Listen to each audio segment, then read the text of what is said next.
अस्सलामुअलैकुम guys, hope you all are doing good. तो इस वीडियो में हम फंक्शन वाले चैप्टर को कवर करेंगे और मैंने स्लाइड्स में जो क्वेश्चन निकाल के लिख लिए हैं और मैं इस वीडियो में सारे क्वेश्चन एक्सप्लेन कर दूंगी फंक्शन वाले। इस वीडियो में हम जो सिर्फ फंक्शन वाले चैप्टर है ना उसको कवर करेंगे, बाकी फिर दूसरे चैप्टर्स के लिए मैं दूसरी वीडियोज़ बना रही हूँ। तो स्टार्ट करते हैं पहले क्वेश्चन से। इधर हमने क्या करा, ये तो पता ही है आप लोगों को। इस इंक्लूड stdio.h हमने लाइब्रेरी इंपोर्ट करवाई है printf और scanf के लिए। इधर हमने क्या करा है, हमने सबसे पहले इस मेन फंक्शन को देख लेते हैं इसमें हो क्या रहा है। हमने मेन फंक्शन बनाया और इसके अंदर हमने एक मैसेज नाम का फंक्शन कॉल किया है जो कि हमने इधर बनाया हुआ है। ये फंक्शन रन होगा और इस मैसेज वाले फंक्शन पर आ जाएगा। सही है। अब इस मैसेज वाले फंक्शन को देख लेते हैं इसमें हो क्या रहा है। ये हमने फंक्शन की प्रोटोटाइप डिफाइन करिए, मतलब इधर फंक्शन की डेफिनेशन बताइए कि हम एक फंक्शन बनाएंगे, उसका नाम ये होगा और वो कुछ रिटर्न नहीं करेगा। सही है। ये हमने फंक्शन की प्रोटोटाइप डिफाइन करी है। फंक्शन की डेफिनेशन बताइए कि हम एक फंक्शन बना रहे हैं मैसेज नाम का, वो हमें कुछ भी रिटर्न नहीं करेगा। सही है। और इधर हमने नीचे फंक्शन यहाँ पे डिफाइन कर दिया, मतलब यहाँ पे हमने फंक्शन बना दिया। तो इस फंक्शन में क्या हो रहा है, हम सिंपली बस एक printf करवा रहे हैं, वेलकम टू द SMIO। सही है। इधर हमने ये फंक्शन हम यहाँ भी बना सकते हैं और मेन फंक्शन के बाद भी बना सकते हैं, कहीं भी बना सकते हैं। सही है। तो इधर हमने इस फंक्शन को कॉल कर लिया। फंक्शन को कॉल कैसे करते हैं ये देख लें। फंक्शन का नाम लिखते हैं और इधर राउंड ब्रेसेस लगाते हैं। सही है। इधर हमने फंक्शन का नाम लिखा और राउंड ब्रेसेस लगा दिए और फिर हमने इधर क्या करें, यहाँ पे फंक्शन कॉल हो गया और इधर हमने फंक्शन कॉल होने के बाद एक और यहाँ पे printf करवाया है, welcome to the department of software engineering. तो इसमें क्या होगा, ये जो कोड है ना हमारा लाइन बाय लाइन एग्जीक्यूट होता है। ये मेन फंक्शन रन होगा, ये मैसेज वाला फंक्शन रन होगा पहले। जब जब ये मेन फंक्शन रन होना शुरू होगा और ये इस वाली लाइन नंबर 18 पर पहुंचेगा तो यहाँ पे पॉज कर जाएगा और इस फंक्शन के अंदर चले जाएगा। सही है। फिर इसके अंदर जो लिखा हुआ है वो रन होगा, उसके बाद ये वाली लाइन प्रिंट हो जाएगी और यहाँ पे रिटर्न 0 हो रहा है। और इधर एक और लाइन लिखी हुई थी स्लाइड्स में कि main is a calling function. जो भी फंक्शन किसी फंक्शन को कॉल कर रहा है उसको कहेंगे कॉलिंग फंक्शन। यानी कि मेन जो है हमारे पास मेन फंक्शन है वो इस फंक्शन को कॉल कर रहा है। सही है। तो जो मेन फंक्शन हमारा क्या करेगा, कॉलिंग फंक्शन। और जो फंक्शन कॉल हो रहा है उसको कहेंगे कॉल्ड फंक्शन। सही है। तो अब ज़रा सेकंड क्वेश्चन की तरफ आ जाते हैं। इससे हमने क्या करें, इधर हमने 3 फंक्शन बनाए हुए हैं, एक इटली के नाम से, एक ब्राज़ील के नाम से और एक अर्जेंटीना के नाम से। ठीक है। ये इनका कोड है। अब ज़रूरी नहीं है कि हम हर दफ़ा प्रोटोटाइप, जैसे हमने क्वेश्चन नंबर 1 में करा हुआ था, इधर हमने एक प्रोटोटाइप या डेफिनेशन दी हुई थी। ज़रूरी नहीं है करना, कर भी सकते हैं, लेकिन बेस्ट प्रैक्टिस ये है कि आप प्रोटोटाइप डिफाइन करें। लेकिन अभी मैंने इधर ऐसे लिख दिया है, ऐसे भी काम हो जाएगा। तो इधर हमने क्या करा है, 3 फंक्शन बनाए हैं इटली, ब्राज़ील और अर्जेंटीना के नाम से। सही है। और ये तीनों फंक्शन कुछ भी रिटर्न नहीं कर रहा है। सही है। ये तीनों फंक्शन सिंपली क्या करें, एक printf कर रहे हैं और एक दूसरे फंक्शन को कॉल कर रहे हैं। तो स्टार्ट करते हैं मेन फंक्शन से। इधर हमने क्या करा, हमने बोला कि मेन फंक्शन स्टार्ट हो। सही है। और इधर हमने इटली वाले फंक्शन को कॉल कर दिया। ये हमारा इटली वाला फंक्शन है और ये इटली वाला फंक्शन सिंपली क्या कर रहा है, एक printf कर रहा है और ये एक और फंक्शन को, ब्राज़ील वाले फंक्शन को कॉल कर रहा है। अब जब ये ब्राज़ील वाले फंक्शन को कॉल कर रहा है तो ये ब्राज़ील वाला फंक्शन ये printf कर रहा है और एक और फंक्शन को कॉल कर रहा है जो कि है अर्जेंटीना। तो सिंपली इसमें क्या हो रहा है, हर फंक्शन दूसरे फंक्शन को कॉल कर रहा है। मतलब ये जो तीनों फंक्शन है, मेन, इटली, ब्राज़ील, ये दोनों है कॉलिंग फंक्शन और कॉल्ड फंक्शन। ये तीनों ही कॉलिंग और कॉल्ड फंक्शन है, क्योंकि देखें, ये इटली को कॉल कर रहा है, इसका मतलब ये जो मेन फंक्शन है कॉलिंग फंक्शन है और इटली कॉल्ड फंक्शन है। इटली यहाँ पे कॉल्ड हो रहा है। तो कोड ऐसे रन होगा, पहले मेन फंक्शन से स्टार्ट होगा, इटली वाले फंक्शन पे जाएगा, इधर देखा इसने यहाँ पे एक फंक्शन कॉल हो रहा है तो ये इटली वाले फंक्शन के अंदर आ गया। इटली वाले फंक्शन ये कॉल कर रहा था आई एम इटली, ये प्रिंट हो जाएगा। उसके बाद ये नेक्स्ट लाइन पर आएगा, इसने देखा कि ब्राज़ील कॉल हो रहा है तो ये इटली वाले फंक्शन से ब्राज़ील वाले फंक्शन के अंदर चला गया और इसी तरह इसने ये printf करवाया। उसके बाद ये अर्जेंटीना पे चला गया। अर्जेंटीना ने जब ये printf करवा दिया तो ये वापस इधर आ जाएगा। सही है। इटली वाले फंक्शन से स्टार्ट हुआ था ना, और ये रिटर्न 0 कर देगा, ये वाली लाइन पर आ जाएगा। इसी तरह code line by line execute हो जाएगा। फंक्शन टू फंक्शन, इसको रन करके देख लेते हैं क्या आउटपुट आ रहा है। ये देखिए हमारे पास ये आउटपुट आ गया, I am in Italy, I am in Brazil, I am in Argentina. ठीक है, अब हम क्वेश्चन नंबर 3 की तरफ आते हैं। तो इसमें क्या था, जब हमारी स्लाइड्स में लिखा था, एक सेकंड में स्लाइड्स खोल के दिखाती हूँ आप लोगों को।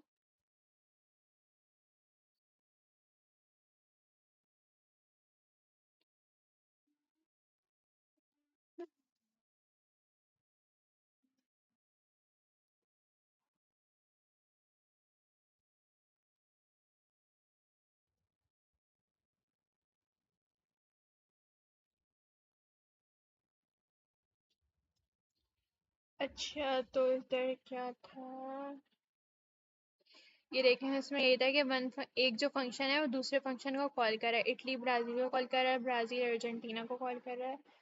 तो इस तरह ये था। इधर मैंने एक और चीज़ देखी थी, कहाँ गया,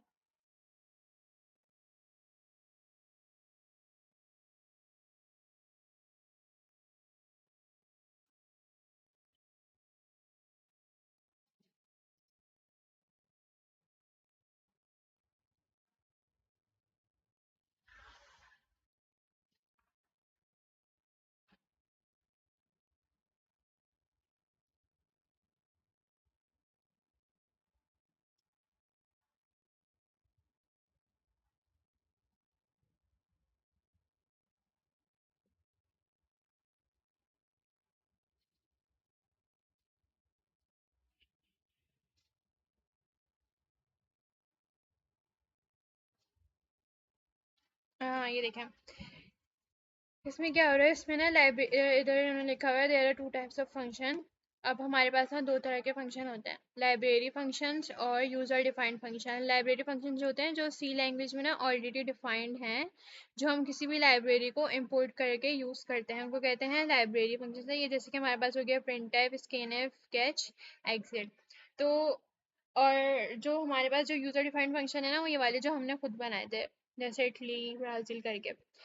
तो इसमें देखें, अब लाइब्रेरी डिफाइंड फंक्शन में इन्होंने ये वाले दिए हुए हैं, तो ये आ सकते हैं। और जब हम टर्बो से यूज़ करते हैं ना, तो उसके अंदर हम गेट यूज़ करते हैं प्रोग्राम को एग्जिट करने के लिए, और एग्जिट भी तभी यूज़ होता है। सही है, टर्बो सी के लिए आप ये दोनों याद रख सकते हैं, लेकिन हम वी एस कोड में ना यहाँ पर ये देखें, वी एस कोड में हम गेट की जगह ना गेट 4 यूज़ करते हैं। सही है, ताकि प्रोग्राम एग्जिट हो जाए। और एग्जिट हम ऐसे यूज़ करते हैं, एग्जिट हमारे पास ये फंक्शन है। सही है, ये लाइब्रेरी डिफाइंड फंक्शन है जो कि हमने एस टी डी लिब डॉट एच को इम्पोर्ट करके यूज़ किया है। सही है, तो इसको ज़रा रन करके देखते हैं इसमें हो क्या रहा है, फिर मैं समझा दूँ। इधर उन्होंने बोला एक नंबर एंटर करो, और ये प्रोग्राम एग्जिट हो गया। यहाँ पे हमने ऐसे ही बोला कि यूज़र से कोई भी नंबर एंटर करो, कुछ भी एंटर करो, और यहाँ पे हमने गेट 4 को कॉल कर दिया, मतलब यहाँ पे प्रोग्राम हमारा खत्म हो जाएगा। सही है, टर्मिनेट हो जाएगा प्रोग्राम हमारा। सही है, तो वी एस कोड के लिए हम गेट 4 यूज़ करते हैं। और कहाँ चला गया, और जो टर्बोसी वगैरह है ना, तो उसके लिए हम गेट यूज़ करते हैं प्रोग्राम को एग्जिट करने के लिए। और एग्जिट भी हम इसी तरह यूज़ करते हैं, एग्जिट को भी हम रन करके देख लेते हैं एक दफ़ा, इसको अनकमेंट करके।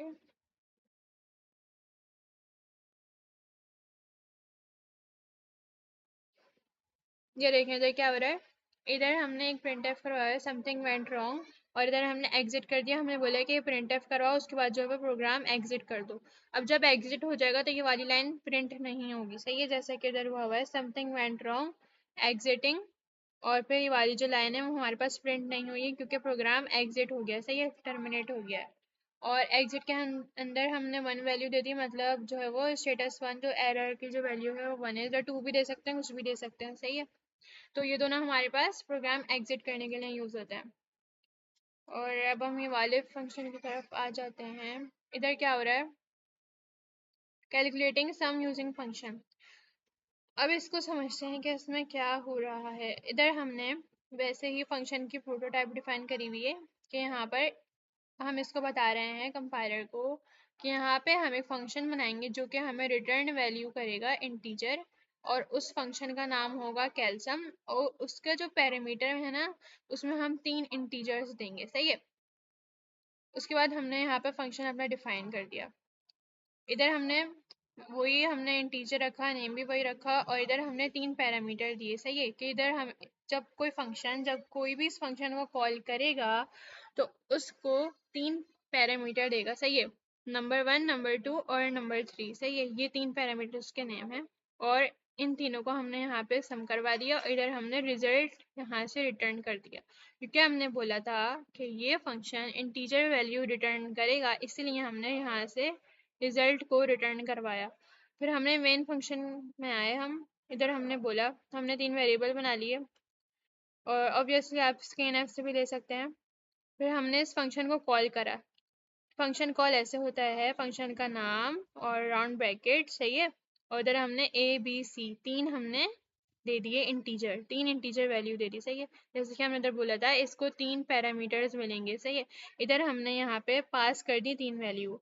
अब जब फंक्शन होता है ना, जब फंक्शन बना रहे होते हैं तो इन तीनों को बोलते हैं पैरामीटर्स, और फंक्शन कॉल करते वक्त जो वैल्यू हम देते हैं उनको कहते हैं आर्ग्यूमेंट्स। सही है, इनको कहते हैं आर्ग्यूमेंट्स, इनको कहते हैं पैरामीटर्स। तो इधर हमने 3 वैल्यूज पास कर दी, और इधर हम अब जब हमने इसके अंदर इस वेरिएबल के अंदर स्टोर करवाया तो हमारे पास ये रिजल्ट आ गया था। सही है, फिर हमने इसको प्रिंट करवा दिया कि the sum of ABC is result, और इधर से हमने रिटर्न 0 करवा दिया। होप कि आप लोगों को समझ आ गया होगा।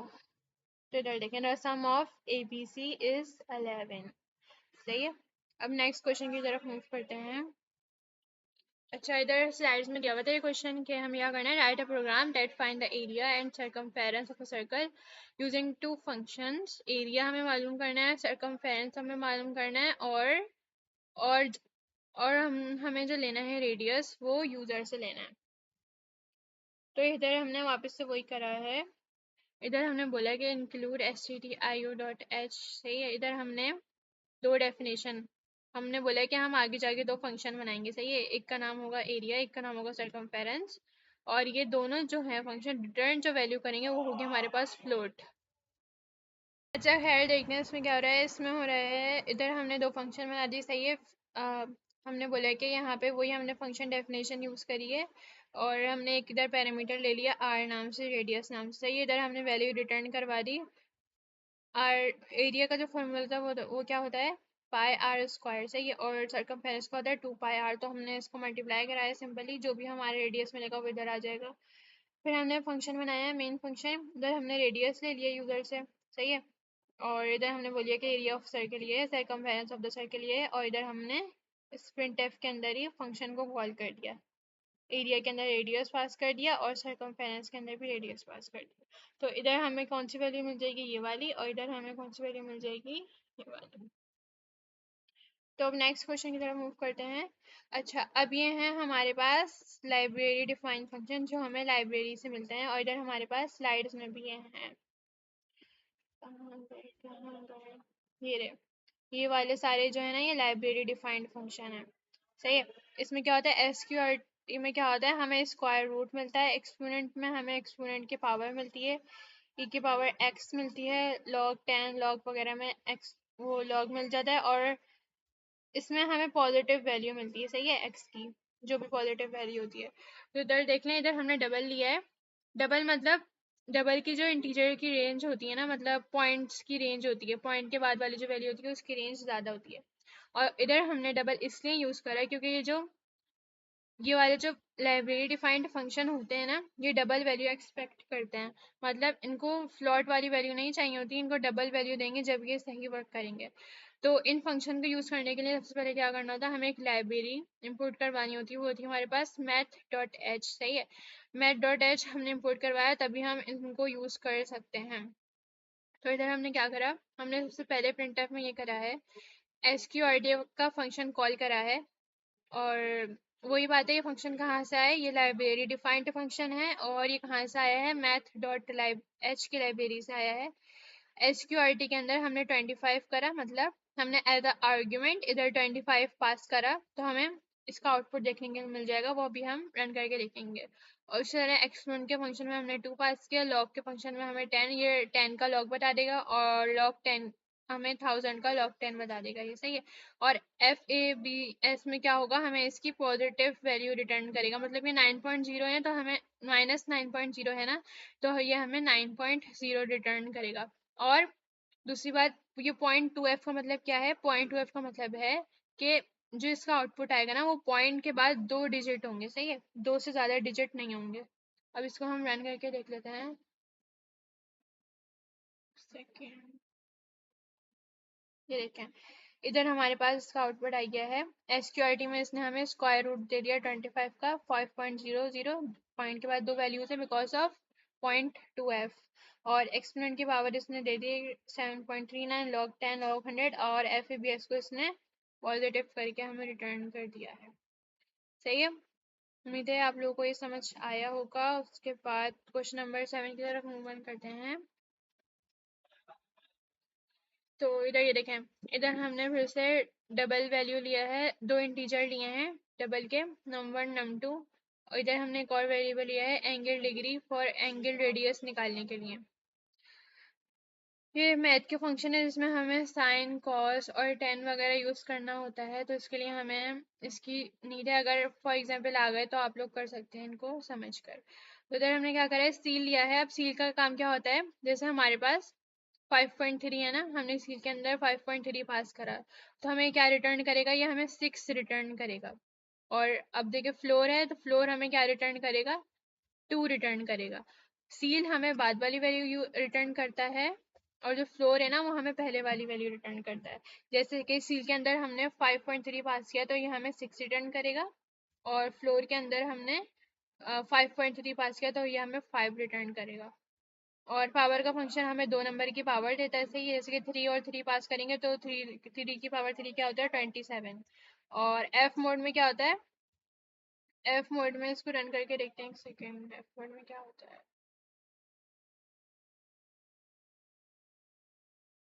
एफ मोड में हमने 2 नंबर, एक सेकेंड, एफ मोड पढ़ लेते हैं, मैं भूल गई क्या होता है। हाँ, एफ मोड में क्या होता है, रिमाइंडर, हमें रिमाइंडर रिटर्न करता है, सही है। जैसे जो भी नंबर हम इधर पास करेंगे, जैसे हमने इधर कर दिया 2 और 5, तो हमें 2 टू द 4, तो इसका रिमाइंडर हमारे पास 1 आएगा, सही है। हमें फ्लोट में नंबर रिटर्न करेगा। और इधर वैसे ही होगा, साइन की वैल्यू आ जाएगी, कॉस की, टेन की, ये फंक्शन दिए हुए हैं। ऑलरेडी ये सी लैंग्वेज में बने हुए हैं, तो आप लोग इनको याद रख लिएगा, MCQs वगैरह में आ सकते हैं। और इधर ये क्वेश्चन है। अच्छा, अब इस क्वेश्चन में क्या हो रहा है, इस क्वेश्चन में ये हो रहा है कि ये जो फंक्शन है हमारे पास क्या कर रहा है, रैंडम वैल्यू जनरेट कर रहा है। तो इधर ये लूप चलेगा, सही है। लूप कहाँ तक चलेगा, 1 से स्टार्ट होगा और 20 तक चलेगा, 1 से लेके 20 तक लूप चलेगा। और इधर हमने क्या करा हुआ है, प्रिंट एफ करो। अब ये जो ये वाली लाइन है ना, ये समझने वाली है, 1 प्लस, अब देखेंगे हमने अगेन एक फंक्शन कॉल करा हुआ है रेंड। रेंड क्या करेगा, एक रैंडम नंबर जनरेट करेगा, 1 से लेके 6 के दरमियान तक ये रैंडम नंबर जनरेट करके हमें देगा। ये एक फार्मूला है, तो ये अपनी मर्जी से रैंडम नंबर जनरेट करवाने का, मतलब जब भी रन होगा तो 1 से लेके 6 तक हमें ये रैंडम नंबर, ये जो पूरा फार्मूला लिखा हुआ है ना, ये हमें 1 से लेके 6 तक रैंडम नंबर जनरेट करके देगा। और इधर हमने क्या बोला है कि इफ आई की वैल्यू 5 हो, मतलब 5 से डिविजिबल हो, तो एक न्यू लाइन स्टार्ट हो जाए, सही है। मतलब हर 5 डिजिट के बाद हमारे पास न्यू लाइन आ जाएगी। इसको रन करके देख लेते हैं।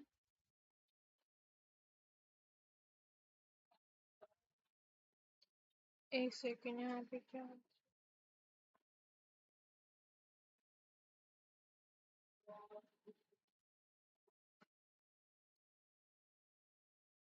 अच्छा ये देखें यहाँ पे क्या हो रहा है, हर 5 नंबर के बाद एक न्यू लाइन आ रही है, 1 2 3 4 5, सही है, हर 5 नंबर के बाद न्यू लाइन आ रही है। और ये रैंडम नंबर हमारे पास जनरेट होकर आ रहे हैं इस रैंडम के फंक्शन से। ये फंक्शन हमें बोल रहा है कि 1 से लेके 6 तक नंबर जनरेट होने चाहिए रैंडम, सही है। उसके और ये फंक्शन हमारे पास आया कहाँ से, इस लाइब्रेरी से आया है, stdlib.h। उसके बाद हम क्वेश्चन नंबर 9 पर आ गए। अच्छा, ये क्वेश्चन नंबर 9 है ना, हम स्लाइड से समझते हैं।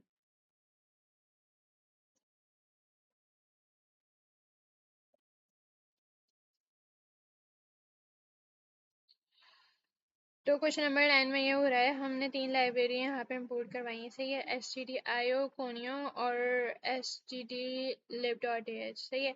इधर हमने ना 4 वेरिएबल बना दिए, n, max, num और c। इधर हमने यूजर से पूछा how many random numbers you want, कौन कितने नंबर्स तुम्हें चाहिए, सही है। यूजर अब यहाँ पे कुछ भी एंटर कर देगा और वो n में जाके स्टोर हो जाएंगे। और हमने यूजर से पूछा कि मैक्सिमम वैल्यू क्या होनी चाहिए रैंडम नंबर की, वो इस मैक्स के वेरिएबल में जाके स्टोर हो गया। और इधर हमने रेंडमाइज नाम का फंक्शन कॉल करा है। ये फंक्शन कहाँ से आया है, इन लाइब्रेरी से आया है, सही है। अब ये जो फंक्शन है ना, ये टर्बो सी में यूज होता है, वीएस कोड में इस फंक्शन को हम यूज नहीं कर सकते क्योंकि ये ओल्ड सी लैंग्वेज का फंक्शन है।